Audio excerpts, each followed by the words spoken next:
বিসমিল্লাহির রহমানির রহিম। হযরত ওমর রাদিয়াল্লাহু আনহু এর বংশ পরিচয়। হাজার হাজার বছর আগে হযরত ইব্রাহিম খলিলুল্লাহ মক্কা নগরীতে হাজার হাজার বছর আগে একটি ইবাদতখানা নির্মাণ করেছিলেন। একে বলা হতো বাইতুল্লাহ। এখানে নানা সম্প্রদায়ের দেবদেবীর মূর্তি রক্ষিত ছিল। তারা নিজেদের দেবদেবীর পূজা সেখানে গিয়ে নিয়মিতভাবেই করত। মক্কায় প্রতি বছর মেলা বসত। আরবের নানা জায়গা থেকে বহু লোক এসে সেই মেলায় ভিড় জমাত। নানা রকম পণ্যদ্রব্য ক্রয় বিক্রয় হতো, ঘোড়াদৌড় হতো, জুয়া খেলা হতো, আরো অনেক কিছুই হতো।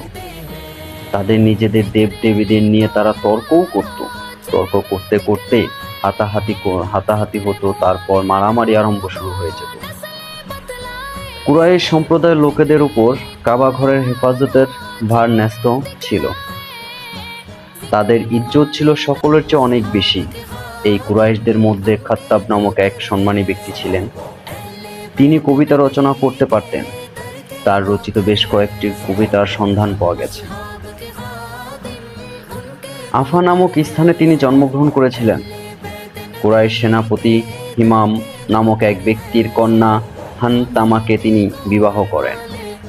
সেই হানতামার গর্ভেই হযরত ওমর রাদিয়াল্লাহু আনহু 582 ঈসাই সনে জন্মগ্রহণ করেছিলেন।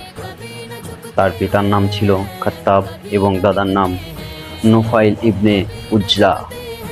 তিনি কুরাইশ বংশের প্রধান সেনা বিচারপতি ছিলেন।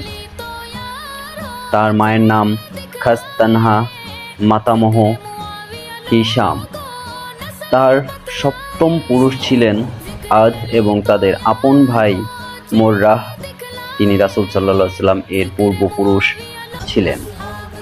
হযরত ওমর রাদিয়াল্লাহু আনহু ও হযরত মুহাম্মদ সাল্লাল্লাহু আলাইহি ওয়াসাল্লাম ছিলেন একই বংশোদ্ভূত। আর এই বংশটিই ছিল আরবের বিখ্যাত বংশ। ওমর রাদিয়াল্লাহু আনহু এর বাসস্থান ছিল মক্কায় জাবেলে তাকিরের নিকটই।